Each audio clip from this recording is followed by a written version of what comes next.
ಸ್ನೇಹಿತರೆ ನಮಸ್ಕಾರ. ಈ BMTC ಮತ್ತು ಆಟೋ ರಿಕ್ಷಾಗಳ ಮಧ್ಯದಲ್ಲಿರ್ತಕ್ಕಂತಹ ಸಾಮ್ಯತೆಗಳ ಬಗ್ಗೆ ಒಂದಿಷ್ಟು ಮಾತಾಡಬೇಕು ಅಂತ ಬಂದೆ. ಈ ನಿನ್ನೆ ಮೊನ್ನೆಯಿಂದ ಒಂದು ವಿಚಾರ ಮಾಧ್ಯಮಗಳಲ್ಲಿ ದೊಡ್ಡ ಮಟ್ಟಕ್ಕೆ ಧ್ವನಿಯಾಗ್ತಾ ಇದೆ. BMTC ಸಖತ್ತು ಲಾಸಲ್ಲಿ ನಡೀತಾ ಇದೆ ಅನ್ನುವಂತಹ ವಿಚಾರವಾಗಿ. ಸಖತ್ ಲಾಸಲ್ಲಿ ನಡೆಯುತ್ತೆ ಅನ್ನೋ ಹಾಗಿದ್ರೆ ಶಕ್ತಿ ಯೋಜನೆಯನ್ನು ಕೈಬಿಡಿ. ರಾಜ್ಯದಲ್ಲಿ ಜನ ತೆರಿಗೆಯನ್ನು ಕಟ್ತಾರೆ. ರಾಜ್ಯವನ್ನು ಅಭಿವೃದ್ಧಿಪಡಿಸಬೇಕು. ಶಿಕ್ಷಣ ಕ್ಷೇತ್ರವನ್ನು ಅಭಿವೃದ್ಧಿಪಡಿಸಬೇಕು, ಆರೋಗ್ಯ ಕ್ಷೇತ್ರವನ್ನು ಅಭಿವೃದ್ಧಿಪಡಿಸಬೇಕು. ಹಲವಾರು ಜನ ಇವತ್ತು ಶಿಕ್ಷಣವನ್ನು ಕೊಡಿಸೋದಕ್ಕೆ ಹಗಲು ರಾತ್ರಿ ಅಂದೇ ದುಡಿಯುವಂತಹ ನೆಮ್ಮದಿಯನ್ನು ಕಳ್ಕೊಂಡಿರ್ತಕ್ಕಂತಹ ಸಾವಿರಾರು ಕುಟುಂಬಗಳಿದ್ದಾವೆ ಇವತ್ತು. ರಾಜ್ಯಕ್ಕೆ ತೆರಿಗೆ ಮೇಲೆ ತೆರಿಗೆಯನ್ನು ಕಟ್ಟುವಂತಹ ಲಕ್ಷಾಂತರ ಕುಟುಂಬಗಳಿದ್ದಾವೆ ಇವತ್ತು.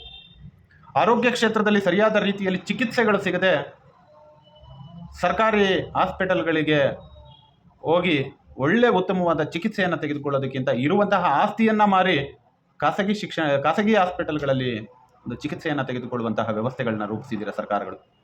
ಈ ಎಲ್ಲವನ್ನು ಹೊರತುಪಡಿಸಿ ಫ್ರೀಯಾಗಿ ಸರ್ವಿಸ್ ಕೊಟ್ಬಿಟ್ಟೆ, ಫ್ರೀಯಾಗಿ ಉಚಿತ ಭಾಗ್ಯಗಳನ್ನ ಕೊಟ್ಟೆ ಅಂತ ಹೇಳಿ ಬರೀ ಟ್ರಾನ್ಸ್ಪೋರ್ಟೇಷನನ್ನು ಕೊಟ್ಬಿಟ್ಟು ತಿಂಗಳಿಗೆ 2,000 ರೂಪಾಯಿ ಖರ್ಚಿ ಕೊಟ್ಬಿಟ್ರೆ ಆಗಲ್ಲ ಸ್ವಾಮಿ. ಜೀವನ ಅಂತಕ್ಕಂಥದ್ದು ಸುದೀರ್ಘವಾದಂತಹ ಜೀವನಗಳು. ನಿಮ್ಮ ತ್ಯಾವಲುಗಳಿಗೆ ಸರ್ಕಾರದ ತೀಟೆಯನ್ನು ತೀರಿಸ್ಕೊಳ್ಳೋದಕ್ಕೆ ಸರ್ಕಾರಗಳು ಅಧಿಕಾರಗಳಿಗೆ ಬರೋದಕ್ಕೆ ಉಚಿತವಾದ ಘೋಷಣೆಗಳನ್ನ ಮಾಡಿ ಯಾಕೆ ಎಲ್ಲರೂ ಜೀವನವನ್ನು ಹಾಳು ಮಾಡ್ತೀರ? ನಿಮ್ಮ ಒಂದು ಶಕ್ತಿ ಯೋಜನೆಯಿಂದ ಇವತ್ತು ಲಕ್ಷಾಂತರ ಆಟೋ ಚಾಲಕರುಗಳ ಬದುಕು ಅತಂತ್ರವಾಗಿದೆ. ನಿಮ್ಮಗಳಿಗೆ ಈ ಉದ್ಯೋಗಗಳನ್ನ ಸೃಷ್ಟಿ ಮಾಡುವಂತಹ ಯೋಗ್ಯತೆಗಳಂತೂ ಇಲ್ಲ. ಆದರೆ ಇರುವಂತಹ ಉದ್ಯೋಗಗಳನ್ನ ಖಾತ್ರಿಯಾಗಿ ಬದುಕ್ತೀನಿ ಎನ್ನುವಂತಹ ಒಂದು ಭರವಸೆಯನ್ನು ಕೂಡ ಇಲ್ಲದೆ ಇರೋ ರೀತಿಯಲ್ಲಿ ಮಾಡ್ತಿರ್ತಕ್ಕಂತಹ ಈ ದರಿದ್ರ ವ್ಯವಸ್ಥೆಯಲ್ಲಿ ಹೇಗೆ ಬದುಕೋದು ಅನ್ನೋದೇ ಒಂದು ಬಹುದೊಡ್ಡವಾದಂತಹ ಚರ್ಚೆ ಆಗಿದೆ. ಈಗ ಸರ್ಕಾರಗಳಿಗೆ ಆದಾಯ ಬೇಕಾದಂತಹ ಸಂದರ್ಭಗಳಲ್ಲಿ ಇಲಾಖೆಯಲ್ಲಿರುವಂತಹ ಅಧಿಕಾರಿಗಳನ್ನು ನಾಯಿಗಳ ರೀತಿಯಲ್ಲಿ ಛೂ ಬಿಟ್ಟು ಹಾದಿ ಬೀದಿಗಳಲ್ಲಿ ನಿಲ್ಲಿಸಿ ಆಟೋ ರಿಕ್ಷಾಗಳ ಟಾಪ್ಗಳ ಮೇಲೆ 10,000 ರೂಪಾಯಿ ದಂಡವನ್ನು ಹಾಕುವಂತಹ ಕೆಲಸ ಕಾರ್ಯಗಳನ್ನ ಮಾಡ್ತಾ ಇದ್ದೀರ. ಇದೇ ಒಬ್ಬ ಆಟೋ ರಿಕ್ಷಾ ಚಾಲಕ ದುಡ್ದಿದ್ದಿದ್ರೆ ಅವನ ಸ್ವಂತ ಹಣವನ್ನು ಹಾಕಿ ಟಾಪನ್ನು ಹೊಡೆಸ್ಕೊಂಡು ಅವನ ವೃತ್ತಿಯನ್ನು ಮಾಡ್ತಿದ್ದ. ಇವತ್ತು ಯಾವ ರೀತಿಯಾಗಿದ್ದಾನೆ ಆಟೋ ಚಾಲಕ ಅಂತಂದರೆ ಅವನು ದುಡಿಯುವಂತಹ ದುಡ್ಡು ಕೂಡ ಅವನ ಮನೆಗೆ ತೊಗೊಂಡೋಗೋದಕ್ಕಾಗ್ತಾ ಇಲ್ಲ. ಅಷ್ಟು ಪರಿಸ್ಥಿತಿ, ಹೀನಾಯ ಪರಿಸ್ಥಿತಿಗೆ ತೊಗೊಂಡು ಬಂದಿಟ್ಬಿಟ್ಟಿದ್ದೀರ.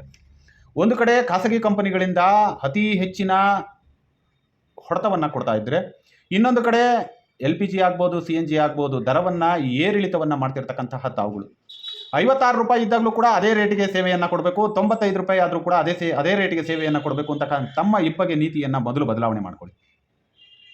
ಇವತ್ತು LPGಯಲ್ಲಿರ್ತಕ್ಕಂತಹ ಒಬ್ಬ ಆಟೋ ಚಾಲಕ ಸರಿಸುಮಾರು 250ರಿಂದ 300 ರೂಪಾಯಿ ತನಕ ಅತಿ ಹೆಚ್ಚಿನ ಎಕ್ಸೆಸ್ ಆಫ್ ಫೇರ್ ಆಗಿ ಬರೀ ಪೆಟ್ರೋಲ್ ಬಂಕ್ಗಳಿಗೆ ಕಟ್ಟುವಂತಹ ಒಂದು ವ್ಯವಸ್ಥೆ ಆಗಿದೆ. ಇದ್ರ ಬಗ್ಗೆ ಯಾರಿಗೂ ಕೂಡ ಗಮನ ಹರಿಸೋದಿಲ್ಲ. ಆದರೆ BMTC ಬಸ್ನಲ್ಲಿ ತಮ್ಮ ಆದಾಯ ಕೊರತೆ ಆಗಿದೆ. ಹೌದು, BMTC ಬಸ್ನಲ್ಲಿ ಆದಾಯ ಕೊರತೆ ಆಗಿದೆ. ಅಲ್ಲಿ ಕರ್ತವ್ಯ ನಿರ್ವಹಿಸುವಂತಹ ಚಾಲಕರಿಗೆ, ನಿರ್ವಾಹಕರುಗಳಿಗೆ ಸಂಬಳ ಕೊಡೋದಕ್ಕೆ ಯೋಗ್ಯತೆ ಇಲ್ಲ. ಸರ್ಕಾರಗಳಿಗೆ ಕಟ್ಟುವಂತಹ ಟ್ಯಾಕ್ಸೇಷನ್ನ ಎಲ್ಲದನ್ನು ಕೂಡ ಜಾಸ್ತಿ ಮಾಡ್ಕೊಂಡಿದ್ದೀರಾ. ಆದರೂ ನಿಮ್ಮ ಆಸೆಗಳು ತೀರ್ತಾ ಇಲ್ಲ. ಇವತ್ತು ನಿಮಗೊಂದು ಕಾನೂನು, ಆಟೋ ಚಾಲಕರುಗಳಿಗೆ ಒಂದು ಕಾನೂನು ಅಂತಕ್ಕಂತಹ ಕಾನೂನುಗಳನ್ನ ಯಾರು ನಿಮಗೆ ಬದಲಾವಣೆ ಮಾಡೋದಕ್ಕೆ ಅವಕಾಶಗಳನ್ನ ಕೊಟ್ಟವ್ರು ಯಾರು? ಇವತ್ತು ನಿಮ್ಮ ಸಂಸ್ಥೆಗಳಿಗೆ ಲಾಸ್ ಆಗ್ತಾ ಇದೆ ಅಂತ ಹೇಳ್ಬಿಟ್ಟು ಸಿಕ್ಕಲ್ಲಿ QR ಕೋಡ್ಗಳನ್ನ ಹಾಕ್ಕೊಂಡು ನಾವು ಜಾಹೀರಾತುಗಳನ್ನ ಕೊಡ್ತೀವಿ ಅಂತ ಹೇಳಿಕೆಗಳನ್ನ ಕೊಡ್ತೀರಾ. ಅದೇ ಒಬ್ಬ ಆಟೋ ರಿಕ್ಷಾ ಚಾಲಕ ಟಾಪ್ ಹಾಕ್ಕೊಂಡು ಯಾವುದೋ ಕಂಪನಿಯ ಟಾಪ್ ಕೊಡ್ತಾರೆ ಅಂತ ಒಂದು ಟಾಪ್ ಹಾಕ್ಕೊಂಡ್ರೆ ಅದು ಬಹುದೊಡ್ಡ ಅಪರಾಧ. ಆದಿ ಬೀದಿಗಳಲ್ಲಿ ನಿಮ್ಮ RTOಗಳನ್ನ ಇಡಿಸಿ ದಂಡಗಳನ್ನ ಹಾಕುವಂತಹ ಕೆಲಸ ಕಾರ್ಯಗಳನ್ನ ಮಾಡ್ತೀರಾ. ಈ ಇಬ್ಬಗೆ ನೀತಿಗಳನ್ನ ಬಿಡಿ. ಆರ್ಥಿಕವಾಗಿ ಸದೃಢವಾದಂತಹ ರಾಜ್ಯವನ್ನು ಕಟ್ಟುವಂತಹ ಕೆಲಸ ಕಾರ್ಯಗಳನ್ನ ಮಾಡಿ. ನಿಮಗೊಂದು ನ್ಯಾಯ, ಇನ್ನೊಬ್ರಿಗೊಂದು ನ್ಯಾಯ ಅಂತಕ್ಕಂತಹ ಈ ಇಬ್ಬಗೆ ನೀತಿಯನ್ನು ಬಿಟ್ಟು ಎಲ್ಲರೂ ಒಂದೇ ಕಣ್ಣಿನಿಂದ ನೋಡಬೇಕಾದಂತಹ ಸರ್ಕಾರಗಳಿಗೆ ಒಂದು ಮನವಿಯನ್ನು ಮಾಡ್ಕೊಳ್ತೇನೆ. ನೀವೊಂದು ನ್ಯಾಯ, ನಮಗೊಂದು ನ್ಯಾಯ ಅನ್ನೋದಕ್ಕಿಂತಲೂ ದುಡಿದು ತಿನ್ನೋರಿಗೆ ಒಂದು ನ್ಯಾಯ ಅಂತ ಮಾಡಿ ಎಲ್ಲರೂ ಸಮಾನತೆಯಿಂದ ಕಾಣುವಂತಹ ಕೆಲಸ ಕಾರ್ಯಗಳನ್ನ ಮಾಡಿ ಅಂತೇಳಿ ಕೇಳ್ಕೊಳ್ತೇನೆ.